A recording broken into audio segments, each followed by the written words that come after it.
दोस्तों नमस्कार, स्वागत है आप सभी का net of first YouTube channel पे। इस वीडियो में हम बात करने वाले हैं तमाम लेटेस्ट अपडेट के बारे में जो कि संबंधित है जुलाई में होने वाली परीक्षाओं को स्थगित को लेकर। इसके अलावा अगर बात की जाए 22,000 पदों के बारे में, साथ ही टीजीटी पीजीटी भर्ती को लेकर, साथ ही अगर बात की जाए 50 वर्ष की उम्र में जबरन रिटायरमेंट के बारे में, एक एक करके सारी जानकारी आप सभी को दी जाएगी। वीडियो को लाइक कर दें, साथ ही शेयर कर दें और चैनल को सब्सक्राइब कर लें जिससे कि जानकारी आप सभी को सबसे पहले मिलती रहे। चलिए दोस्तों वीडियो शुरू करते हैं। दोस्तों आगे बढ़ने से पहले हम बात करेंगे भारतीय वायुसेना अग्निवीर वायु को लेकर, जिसकी बेस्ट बुक के बारे में, जो कि चक्षु प्रकाशन की है। अगर बात की जाए इस बुक के बारे में तो 2400 से ज़्यादा आपको यहाँ पे जो क्वेश्चन है वो देखने के लिए मिल जाते हैं। इसके अलावा 25 सॉल्व पेपर आप सभी को इसमें देखने के लिए मिलते हैं। इस बुक को आपके पैटर्न को ध्यान में रखते हुए डिजाइन किया गया है। इस बुक में आपको 25 प्रैक्टिस सेट के साथ साथ मोस्ट एक्सपेक्टेड क्वेश्चन देखने के लिए मिलते हैं जो कि आपकी परीक्षा में आने के लिए संभावित हैं। साथ ही सभी प्रैक्टिस सेट के साथ आपको मिलती है उत्तरमाला। उत्तरमाला के साथ आपको व्याख्यात्मक उत्तर भी देखने के लिए मिलते हैं जिससे कि आप किसी भी चीज़ को पढ़ें तो डिटेल के साथ आपको याद हो जाए।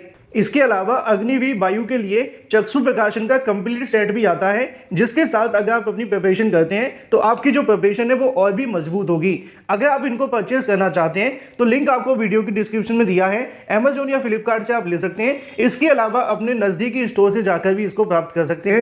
जैसा कि दोस्तों आप सभी जानते हैं कि लगातार बहुत सारी ऐसी परीक्षाएं थी जो कि आपकी जुलाई में होने वाली थी। हालांकि जुलाई इतना लंबा बचा नहीं हुआ है जितना होना चाहिए था, क्योंकि 15 दिनों का समय तो निकल चुका है। लेकिन आगामी 15 दिनों के अंदर होने वाली कई परीक्षाओं को यहाँ से पोस्टपोन किया जा रहा है। पोस्टपोन किए जाने की वजह आप सभी के सामने है। हाल ही में प्रदेश के अंदर शुरू हुई कांवड़ यात्रा के चलते कई परीक्षाओं को लेकर यहाँ से कहीं ना कहीं विचार विमर्श किया जा रहा है। उसी के अंदर अगर बात की जाए तो आपकी लेखपाल भर्ती आती है, जिसको लेकर हम आगे बात भी करेंगे। लेकिन उससे पहले मैं आप सभी को बता दूं कि जुलाई में होने वाली कई परीक्षाओं को यहां से पोस्टपोन कर दिया गया है। जैसे कि अगर बात की जाए एक और भर्ती को लेकर, उत्तर प्रदेश लोक सेवा आयोग के माध्यम से होने वाली इस परीक्षा को लेकर कल देर रात को नोटिफिकेशन जारी करते हुए जानकारी दी गई है कि कार्यालय लोक सेवा आयोग उत्तर प्रदेश संख्या अगर बात की जाए 2022 और 23 के लिए आयोजित होने वाली 15 जुलाई 2022 को नोटिफिकेशन जारी करके जानकारी दी जाती है कि 24 जुलाई 2022 को आयोजित होने वाली इस परीक्षा को अपरिहार्य कारणों से स्थगित किया जाता है। अब ये जो आपकी परीक्षा होगी वो 4/8/2022 को देखने के लिए मिलेगी। उत्तर प्रदेश लोक सेवा आयोग के माध्यम से इसको लेकर जानकारी आप सभी के सामने दे दी गई है। नीचे कार्यक्रम भी लिखा हुआ है कि 4 अगस्त 2022 से लेकर 9:30 से लेकर 12:30 के बीच में करवाई जाएगी। ये जो परीक्षा है वो आप सभी की स्थगित कर दी गई है। लेकिन इसी के साथ अगर बात की जाए दूसरी परीक्षा के बारे में जो कि संबंधित है लेखपाल की, लेखपाल परीक्षा को लेकर भी छात्रों के मन में अभी बहुत सारे सवाल हैं कि परीक्षा होगी कि नहीं होगी।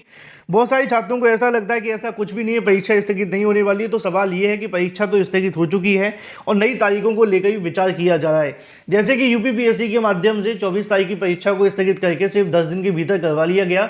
ऐसे ही लेखपाल परीक्षा को यहाँ से स्थगित करते हुए अब ये जो आपकी परीक्षा देखने के लिए मिलेगी वो 31 जुलाई को करवाई जाएगी। मतलब ये है कि लेखपाल परीक्षा को भी यहाँ से स्थगित कर दिया गया है और आपकी अब ये परीक्षा जो होने वाली है वो यहाँ पे 31 जुलाई को कराए जाने को लेकर योजना बनाई जा रही है।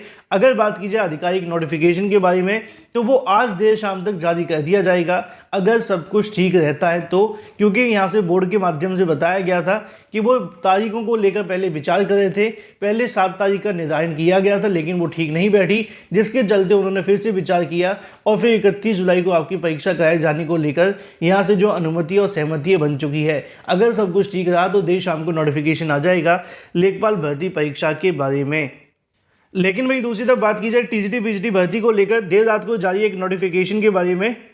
टीजीटी पीजीटी 2022 को लेकर आप सभी जानते हैं कि बहुत सारे नोटिफिकेशन जारी हो रहे हैं। उसी क्रम में एक और नया नोटिफिकेशन जारी किया गया माध्यमिक शिक्षा सेवा चयन बोर्ड के माध्यम से 15/7/2022 नोटिफिकेशन लिखा हुआ है। इसमें जानकारी दी गई कि माध्यमिक शिक्षा सेवा चयन बोर्ड के द्वारा 9/6/2022 को विज्ञापित पदों की संख्या 01/02/2022 को लेकर टीजीटी पीजीटी और प्रवक्ता के फाइनल सबमिट किए जाने के संबंध में जानकारी दी जाती है। पहले लिखा हुआ है कि आवेदन शुल्क भुगतान करने के लिए अभ्यर्थियों को दूसरा भाग 16/7/2022 तक करना है, पहला। दूसरा, अगर आपके आवेदन के अंदर ऐसा कुछ लिख कर के आ रहा है तो उनको यहाँ से जानकारी दी जाती है कि परीक्षा के पोर्टल पर आप सभी जाकर अपडेट ट्रांजैक्शन आईडी के नाम से डबल क्लिक करेंगे तो वहाँ पे आप सभी को ऐसा ऑप्शन मिल जाएगा और उसके बाद अपने आवेदन को आप कंप्लीट कर सकते हैं। तीसरे के अंदर जानकारी देखने के लिए मिली कि यदि अभ्यर्थी के आवेदन शुल्क फेलियर लिखा आ रहा है तो वो 13/7/2022 तक पुनः शुल्क जमा किया जा सकता था, जो कि समय निकल चुका है। ऑनलाइन आवेदन संबंधित संपूर्ण कार्यवाही एनआईसी के ई परीक्षा पोर्टल के माध्यम से होती है, तो यहाँ पे ऑफलाइन माध्यम से ऐसा कुछ भी नहीं हो सकता है। अगर बात की जाए चयन बोर्ड के द्वारा विज्ञापित दिनांक 2/7/2022 के माध्यम से पूर्व भी आवेदन करने की अंतिम तिथियों में 1 सप्ताह की वृद्धि कर दी गई है।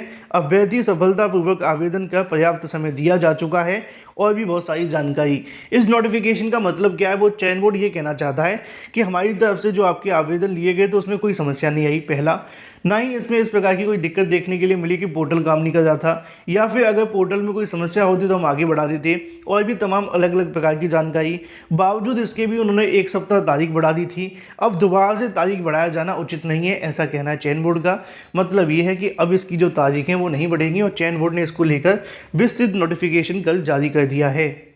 लेकिन वही दूसरी तरफ बात की जाए अपनी अगली अपडेट के बारे में, जो कि संबंधित है 22,000 खाली पदों पर शिक्षक भर्ती को लेकर। आप जानते हैं कि 22,000 पदों का जो मामला है वो काफ़ी पुराना है। हम यहाँ पे बात करें टीजीटी पीजीटी के अंदर तथा शिक्षकों के 22,000 को लेकर सुप्रीम कोर्ट ने 26 अगस्त 2020 को एक आदेश दिया था कि तथा शिक्षकों की नियुक्तियों को खत्म करके इन रिक्त पदों पर जो भर्ती है वो करवाई जाए। इसको लेकर बहुत सारे शासन आदेश जारी हुए, सरकार ने रिक्त पदों की जानकारी मांगी, कई बार सरकार के पास डाटा भी पहुंचा, लेकिन मामला ठंडे बस्ते में चला गया। वजह आप जानते हैं कि मुख्यमंत्री के माध्यम से तदर्थ शिक्षकों के प्रति सहानुभूति दिखाना, ऐसा कई बार हमने समाचार पत्रों में देखा है, उसी के आधार पर टिप्पणी की जा रही है। हाल ही में 2 दिन पहले दैनिक जागरण हिंदुस्तान के अंदर भी ऐसा ही लिखा हुआ था कि सीएम योगी के माध्यम से कहा गया कि तदर्थ शिक्षक रोड पर ना आ पाएँ और उनके लिए एक वैकल्पिक व्यवस्था बनाई जाए। इसी को लेकर उनके माध्यम से अगर बात की जाए तो शासन की तरफ से इन 22,000 पदों के लिए एक बार फिर से रिक्त पदों के अध्याचन मांगे गए हैं। हम यहाँ पे बात करें शिक्षा निदेशक माध्यमिक की तरफ से जारी नोटिफिकेशन के क्रम में 15/7/2022 को नोटिफिकेशन जारी होता है। नीचे लिखा है कि प्रदेश के शासकीय सहायता प्राप्त माध्यमिक विद्यालयों के अंदर ऐसे तदर्थ अध्यापक जो विवरण माननीय उच्च न्यायालय आदेश के क्रम में वेतन प्राप्त कर रहे हैं, जो शासन को उपलब्ध कराए जाने को निर्देश प्राप्त हुए हैं, इसके बारे में जो जानकारी है 15/7/2022 तक यहाँ पे दे दी जाए। मामला आप जानते हैं कि इसके बारे में यह लिखा हुआ है कि क्रम का इसके अलावा मंडल का नाम, जनपद का नाम, तदर्थ अध्यापक पद नाम, या फिर अगर बात की जाए इनको जो इसका अध्याचन है क्या वो चयन बोर्ड को प्रेषित किया गया है या नहीं।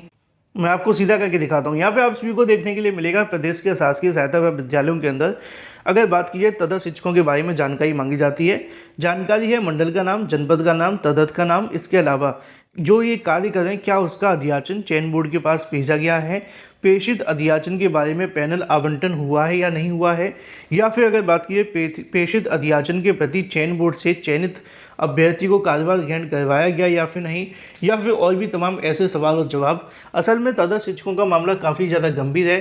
सीएम योगी के माध्यम से शासनिक अधिकारियों को कहा गया है कि वो इस मुद्दे को लेकर सहानुभूतिपूर्वक विचार करें और जल्दी इसकी जो रिपोर्ट है वो शासन को भेजें, और फिर उसके बाद सीएम के माध्यम से इन 22,000 पदों को लेकर जो फैसले हैं वो लिए जाएंगे। उसी क्रम में यहाँ पर आप सभी के सामने जानकारी देखने के लिए मिलती है। अगर बात की जाए टीजीटी पीजीटी में 22,000 पदों को लेकर, तो अब देखना होगा कि सीएम के माध्यम से क्या फैसला लिया जाता है। रिक्त पदों की जानकारी तो कई बार पहले भी मांगी गई है। वहीं दूसरी तरफ बात की जाए अपनी अगली अपडेट के बारे में, जो कि संबंधित है सरकारी नौकरी के अंदर 50 वर्ष की जबरन रिटायरमेंट के बारे में। ये जानकारी आप सभी के बीच में समय समय पर आती रहती है। हाल ही में सरकार ने 5 जुलाई 2022 को एक नोटिफिकेशन जारी किया था, जिसका विस्तृत शासन आदेश था, जिसमें उन्होंने कहा था कि 50 वर्ष से ज़्यादा के जो उम्र के होंगे उनको जबरन रिटायरमेंट दे दिया जाएगा। कुछ यहाँ पे टर्म एंड कंडीशंस भी रखी गई जिसको आपको जानना बेहद आवश्यक है। लेकिन इसी टर्म एंड कंडीशन में से किसी एक को लेकर सुप्रीम कोर्ट के माध्यम से एक महत्वपूर्ण आदेश दिया गया है कि यहाँ पे आप इस प्रकार से जबरन रिटायरमेंट नहीं कर सकते हैं। तो दोनों को समझना आपके लिए बहुत ज़्यादा महत्वपूर्ण है। जैसा कि आपको यहाँ पर देखने के लिए मिलेगा, जिस दिन आप सभी का रिटायरमेंट को लेकर न्यूज़ आई थी उसी दिन समाचार पत्रों में एक जानकारी मिली थी कि राज्य कर्मचारी हाहाकार, काम न करने वाले और भ्रष्ट और जबरन इनको जो रिटायरमेंट है वो दे दिया जाएगा। सरकार ने बताया था कि 50 वर्ष से ऊपर के जो जबरन रिटायरमेंट को लेकर स्क्रीनिंग की जाएगी। अगर उसमें काम नहीं करने वाले, या फिर अगर बात की जाए वो भ्रष्ट होते हैं, या फिर अगर बात की जाए भ्रष्टाचार में लिप्त पाए जाते हैं, या फिर किसी बीमारी से ग्रस्त हैं, या फिर और भी अलग अलग प्रकार की टर्म एंड कंडीशन यहाँ पे लिखी हुई हैं, उन सभी के रिटायरमेंट को लेकर यहाँ पे जानकारी आप सभी के सामने देखने के लिए मिलती है। एक आसान भाषा में कहना चाहें कि उनका जो रिकॉर्ड है वो ख़राब रहा है, जैसे कि भ्रष्टाचार के रूप में उनका रिकॉर्ड सही नहीं है ना, तो इसको क्या कहा जाएगा कि उनका रिकॉर्ड खराब है।